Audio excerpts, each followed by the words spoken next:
Well, Game of Thrones is finally over. And what a way to go out. For the most part, I'm not surprised, just disappointed. Numerous events that happened in this episode felt okay, like where I thought some of the characters would end up, but it feels wrong.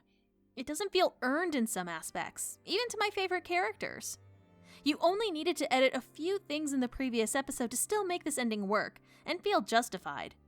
But it's what we got.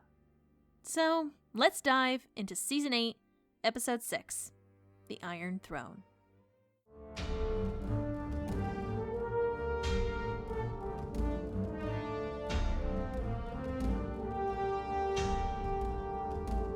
Tyrion walks through the ash-covered ruins of King's Landing, along with Davos and Jon. Tyrion goes off on his own, telling Jon he will find him later. Jon finds Grey Worm about to kill some remaining Lannister soldiers, asking him why he's killing men who are prisoners.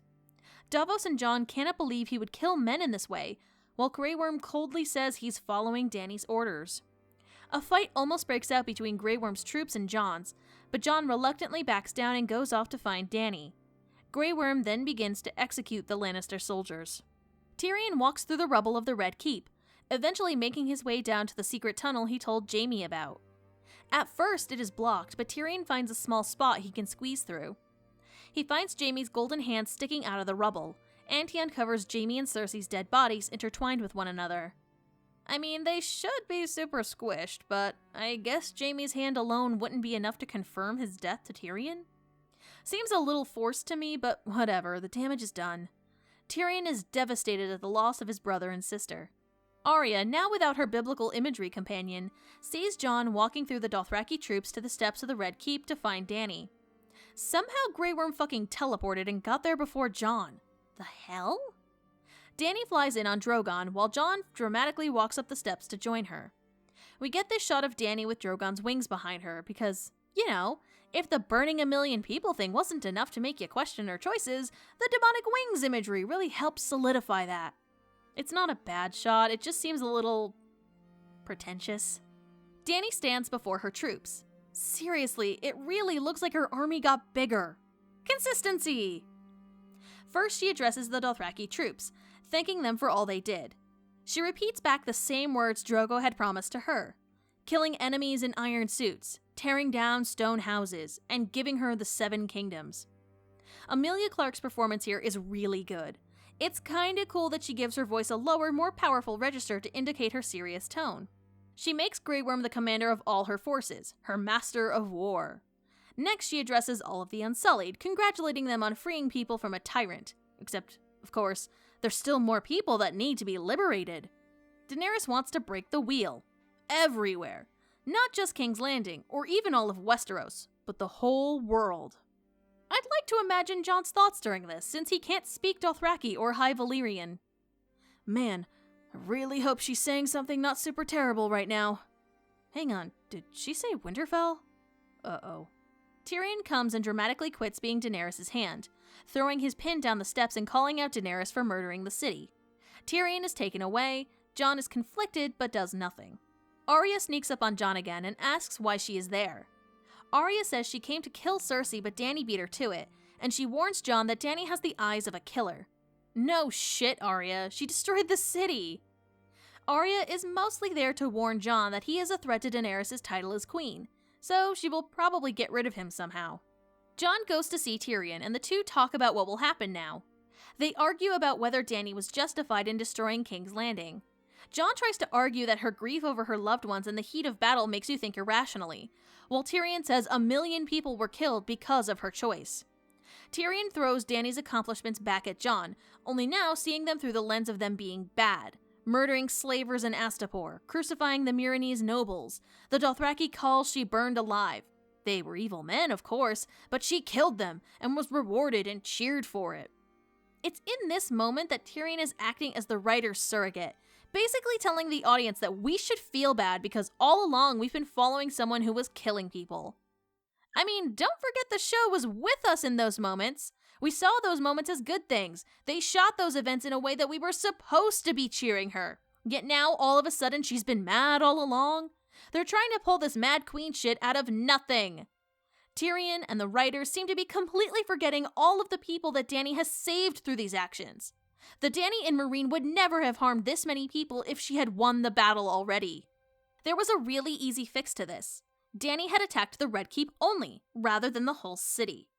She still would have killed innocent people, and perhaps from there is where the conflict emerges.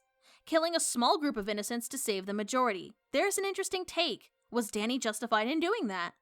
But destroying all of King's Landing the way she did? That was her going from 0 to 100. It's not a gradual turn. Those of us who are angry about this aren't angry about the results. We are angry about the way we got there. It was obvious this was rushed and needed more time to make more narrative sense. I love the idea of Mad Queen Daenerys in principle. It's a really interesting idea to turn arguably the main hero of the story into the villain. However, the writers are bending over backwards to make the narrative fit, despite the severe lack of change. I can see Dany destroying King's Landing if the bells hadn't rung. I can see Dany destroying the Red Keep despite them ringing. But either way, it was rushed, and as a result, it makes me angry because it feels like whiplash. They are trying to make us feel bad for rooting for her, which up until this season was not an issue. Jon quotes Maester Aemon, saying, "Love is the death of duty." This was what Aemon told Jon way back in Season 1, when Jon was trying to decide between staying at the Night's Watch or heading back down to Winterfell. In the books, it's an early hint to Jon's heritage as, 1, Aemon reveals his family name as Targaryen, and 2, the symbolism of fire and blood is on Jon's hands. One hand is burnt due to a fire earlier, the other is covered in blood from the meat he's feeding the ravens. Tyrion throws it back at him. Duty is the death of love, trying to convince Jon to stop Daenerys. Jon still doesn't betray Dany, still referring to her as his queen, until Tyrion mentions Sansa and Arya. If they don't kneel to Dany, what's to stop her from killing them as well? Tyrion is using the one thing Jon always cares about most to try to get him to stop Daenerys. His family. Drogon pops out of the ash, and checks Jon's ID before letting him in. Dany enters the throne room, it looking similar to her vision in the House of the Undying in Season 2. Yeah, I'm sure the writers were congratulating themselves on that one way back then, since it could have been either ash or snow. This is actually a very well-shot scene, and Emilia Clarke once again is doing an amazing job of acting with no words, just her facial expressions. After so much toil, after so much hardship, the Iron Throne is now hers. Jon walks in, and Dany talks about how Viserys had told her the throne was made of 1,000 swords and was so tall and cumbersome. Of course, this is an homage to the description of the throne in the books. Dany is still enjoying this childhood anecdote, but Jon interrupts, asking her why soldiers were killing captured prisoners. He is upset about the burned children, and he begs her to show mercy to her enemies, to make them see. Dany won't back down. She is determined to make a good world, free from evil. Dany asks Jon to be with her, to make a better world together, believing only she and him know what's good for the world. No one else gets to choose. He says she will always be his queen, and they kiss. But of course, Jon stabs her with his dagger, killing her. Of course, Jon once again holds the dead body of the woman he loves. Because, of course, we can't have the female ruler we've built up the whole time. No, we gotta make sure she dies so he can have some good old-fashioned man pain. Drogon comes in and, like a weirdly huge puppy, tries to wake up Dany but to no avail. He prepares a fire blast and Jon waits, expecting to be killed. But, as if sensing death is what Jon wants, Drogon instead turns his fire on the throne, melting it into a puddle of metal. So, the dragon kills the Iron Throne because it killed his mother, whether he thinks symbolically or literally.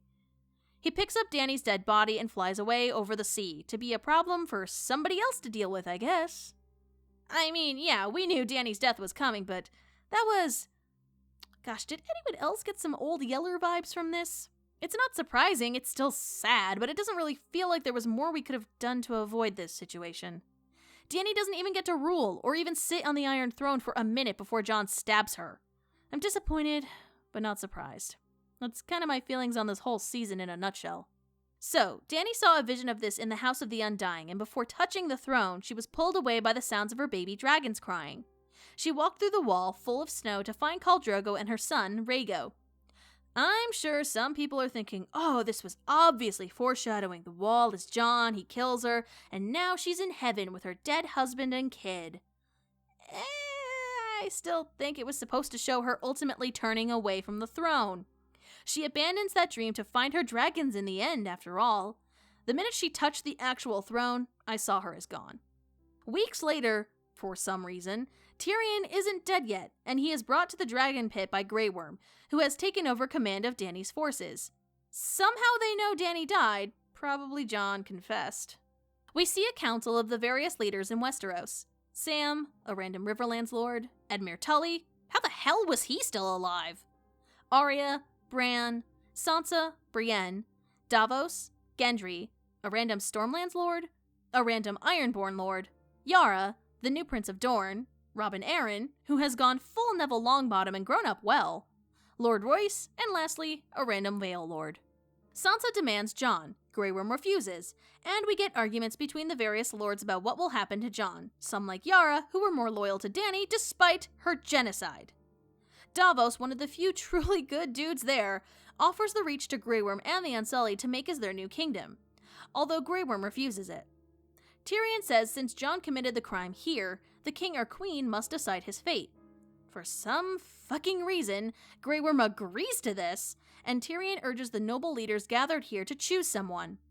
I'm sorry, but why the hell did Grey Worm wait and not kill Jon and Tyrion? I mean, I guess they figured to keep him as a prisoner to stop the northern forces, but I honestly don't think the Grey Worm of this episode was patient enough for it.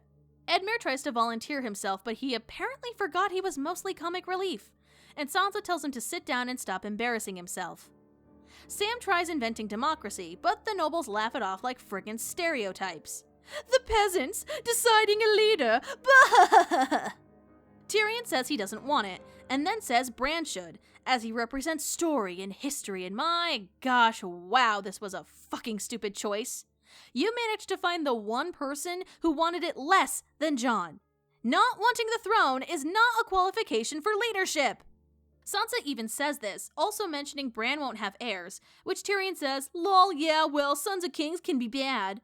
So then the next ruler will be chosen by lords and ladies just like now. Sam's like, hey, that's like my idea, cheater. Basically, Tyrion took democracy and monarchy and squished them together to make an oligarchy. Tyrion says this is the wheel Dany wanted to break, what she wanted. No it wasn't. She wanted to rule, to be the queen of friggin' Westeros. Even on a good day, that was Dany's plan. This is bullshit. I'm sorry. They all vote, though Sansa demands the North remain an independent kingdom, keeping true to her word and the wishes of her brother. Nobody disagrees, but not a single other kingdom wanted to be independent? Not even Dorne, the ones notorious for not joining the other kingdoms until much later? Sure, yeah, whatever, we only have 10 minutes left, gotta keep it moving, I guess. Tyrion names Bran king, calling him Bran the Broken. Bran demands Tyrion be his hand despite Tyrion's protests. I mean, if you maybe didn't call him broken, perhaps he would have asked someone else, man. Grey Worm doesn't think this is punishment. Bran's like, nah, he doesn't want it. That obviously means it's punishment, lol. Which, wow, this is stupid. Tyrion goes to Jon Snow, telling him his punishment is to join the Night's Watch, despite it not really existing anymore. Bran's being lenient, and again, I'm amazed Grey Worm just let Jon live, even in exile. Tyrion says he will visit Jon at some point, though. So Jon's birthright amounted to nothing. Grey Worm and the Unsullied get on boats, intending to head to Noth to honor his promise to Missandei about protecting her people. This totally makes sense for him and where they should go, since they hated Westeros and wanted nothing to do with it anymore. Jon says goodbye to Sansa, Arya, and Bran. Sansa will become queen in the north, Arya says she's heading west of Westeros to explore the world, and of course, Bran will be king, and weirdly, between his haircut and outfit, Bran looks like he took fashion notes from Cersei. Apparently this was all in Bran's plan. Really? Are you sure? Brienne is now the captain of Bran's Kingsguard, even sporting a cool raven motif on her armor. In the Book of Nights Jaime showed her in Season 4, she finishes Jaime's entry in the book, writing down all of his achievements and giving him an honorable story.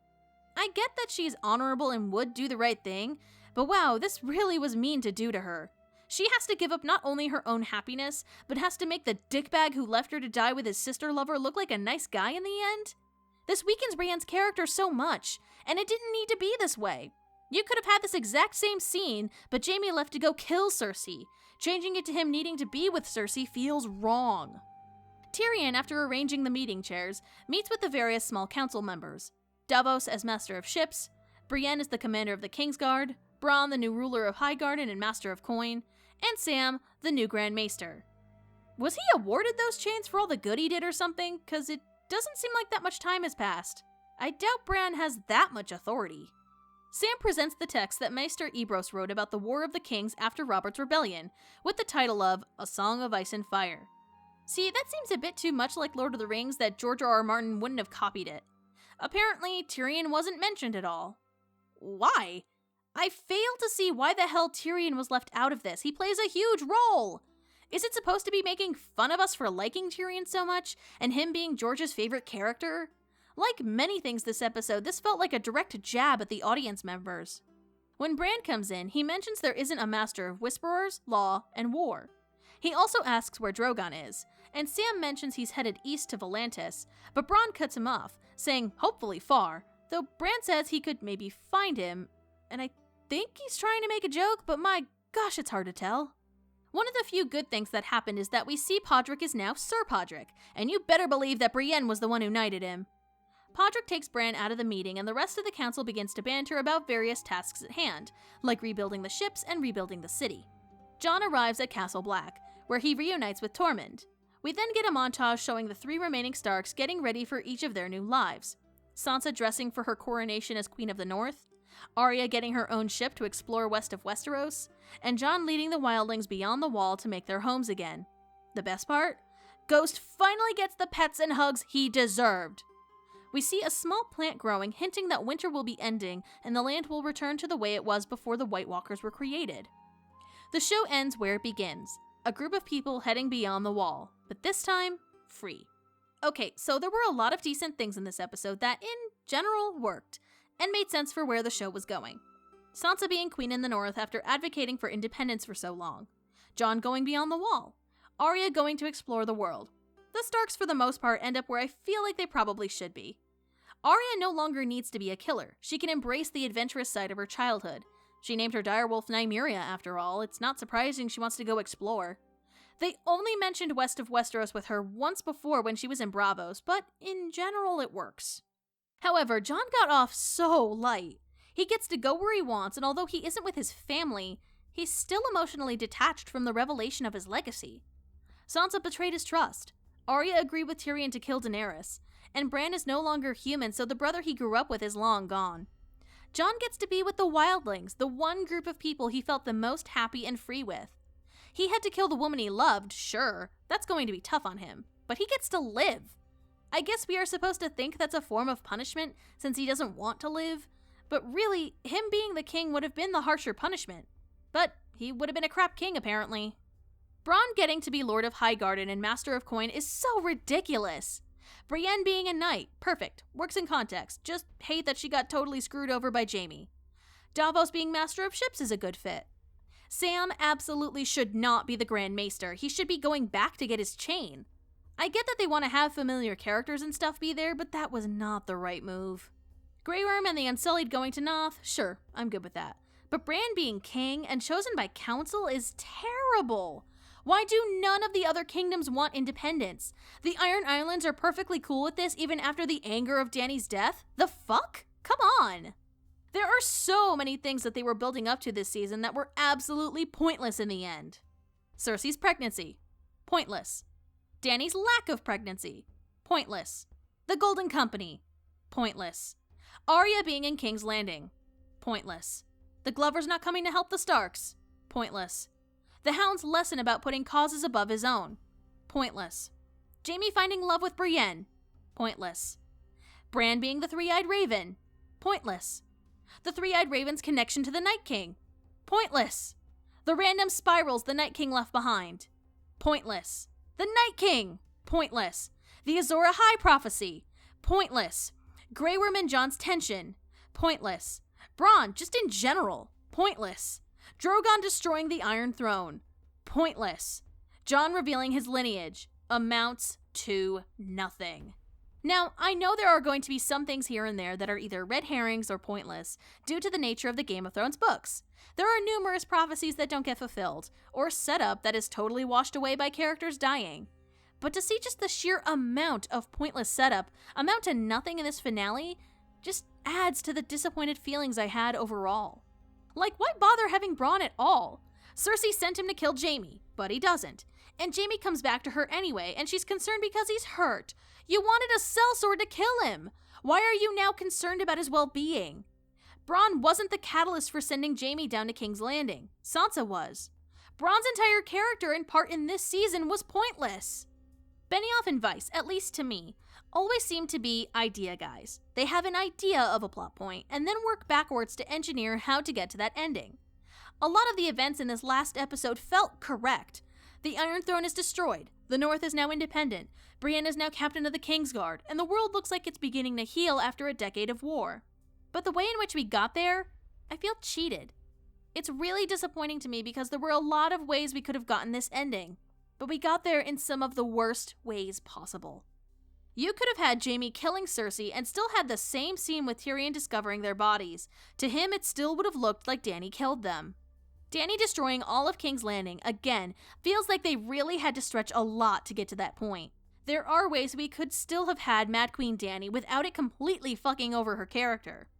The show spends 7 seasons telling us she is our hero, then in this last one it suddenly changes its mind, saying actually, Jon Snow's the real hero, he should be king. And then he isn't even king in the end because no shit, he's a terrible leader. The sheer amount of audience talking down we got in this episode was frustrating. It's not subverting our expectations by making Dany become the main villain in the end. It's character assassination. They try to bend over backwards saying all the cruel things she did before were the foreshadowing of her madness, except no. The circumstances of the slavers, the nobles, the calls, in all those instances there was a group of people that Dany felt she was saving or liberating. But Dany destroying King's Landing, killing so many innocent people, that doesn't feel like a natural progression. It's rushed because they barely had any time to finish her story. Quick, we need to kill her friends to make her make some really bad decisions so Jon Snow can kill her in the end. Yikes. Finally, what was even the point in Drogon destroying the Iron Throne? Sure, the literal seat of power is gone, but what it stood for is basically still the same. There's still a king, and even though we've set up a system of choosing a leader, it's still only chosen by select members of highborn rank. It really doesn't seem like they've broken the wheel at all. I figured all the other kingdoms would want independence, but apparently only Sansa was willing to ask for it. Like everything else in this episode, the Iron Throne's destruction was cool in the moment, but when you stop to think about it, it falls flat. I'm just tired. I'm tired of being disappointed by this show.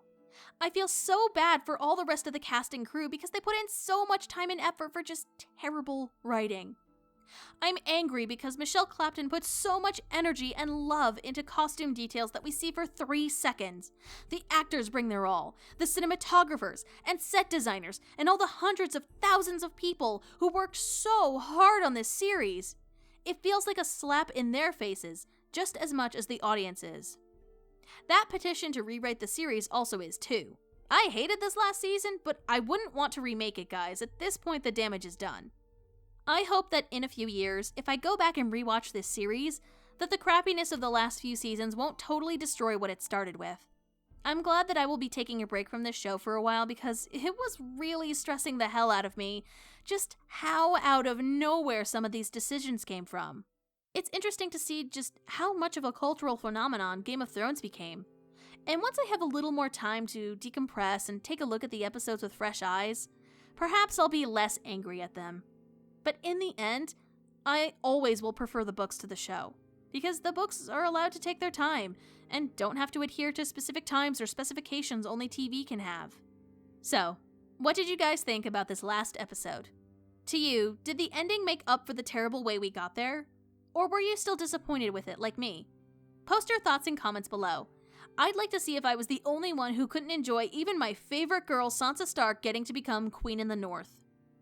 I'm considering doing a top 10 list of best and worst adaptation choices from the show, because I don't want all of the negative choices to take away a lot from the great choices they made. What were some of your favorite things they changed from the books in a positive way? I'd like to know what you preferred on screen rather than on the page. Thank you everyone for joining me on this adventure. It's been a hell of a whirlwind, and despite everything, I am glad I got to experience it all with you. Thanks for your patience and your support, and I'll see you in the next video series.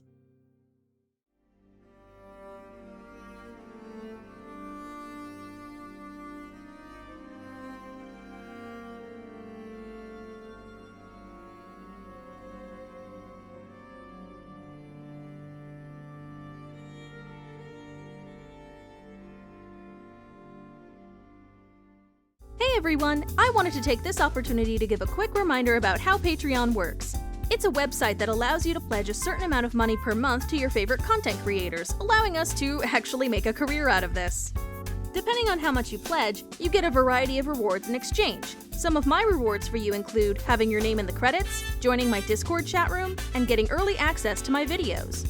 Or, at the highest tier, you can even choose something for me to review.